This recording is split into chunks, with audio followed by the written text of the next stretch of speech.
ക്രിസ്തുവാകുന്ന തലയോളം വളരണം. അങ്ങനെ ഒരു ദാഹം ഉള്ളിൽ ഉണ്ടാകട്ടെ. എനിക്കിത് പോരാ, ഇനി അധികം വേണം. ഈ ശക്തി പോരാ, ഇനിയും വേണം. ഈ അഭിഷേകം പോരാ, ഇനിയും വേണം. ഈ ദൈവ സാന്നിധ്യം പോരാ, ഇനിയും വേണം. ഈ വെളിച്ചം പോരാ, ഇനിയും വേണം എന്നുള്ള ഒരു ദാഹം ഉള്ളിൽ ഉണ്ടാകട്ടെ. നമ്മുടെ അവസ്ഥ എങ്ങനെയാണ്? ഒരു ശത്രുവിന്റെ ശക്തി നമുക്കെതിരെ വന്നാൽ ശത്രുവിനെ നിസ്സാരമായി വന്ന് ആക്രമിച്ചിട്ട് പോകാൻ കഴിയുമോ? അല്ല. ദൈവത്തിന്റെ കോട്ട നമുക്കുണ്ടോ? നല്ലവണ്ണം ആരാധിക്കുന്നെങ്കിൽ, വചനത്തെ ഏറ്റെടുക്കുന്നുവെങ്കിൽ, ദാഹത്തോടെ തീക്ഷ്ണതയോടെ കർത്താവിന്റെ നാമത്തിൽ നിൽക്കുന്നുവെങ്കിൽ അപ്പോൾ ആ മഹത്വം വെളിപ്പെടും. ഉണ്ടെന്നുള്ള വിശ്വാസം നല്ലത് തന്നെയാണ്, പക്ഷേ ഉണ്ടായിരിക്കണം. കർത്താവ് തൻ്റെ ജനത്തെ കോട്ട കെട്ടി കാത്തുകൊള്ളും. ദുഷ്ടന് തൊടാൻ കഴിയില്ല, ദുഷ്ടൻ അടുക്കാൻ കഴിയില്ല. വേദപുസ്തകത്തിൽ പല അഭിഷിക്തരെ നമ്മൾ നോക്കുമ്പോൾ ചിലരെല്ലാം ഉപദ്രവിക്കപ്പെടുവാൻ റെഡിയാണ്.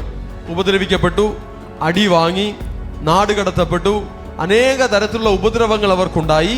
പക്ഷേ കർത്താവിനോടുള്ള സ്നേഹം നിമിത്തം, കർത്താവിനോടുള്ള ഭക്തി നിമിത്തം, കർത്താവിനുള്ള വിശ്വാസം നിമിത്തം അവർ അതെല്ലാം സഹിച്ചു.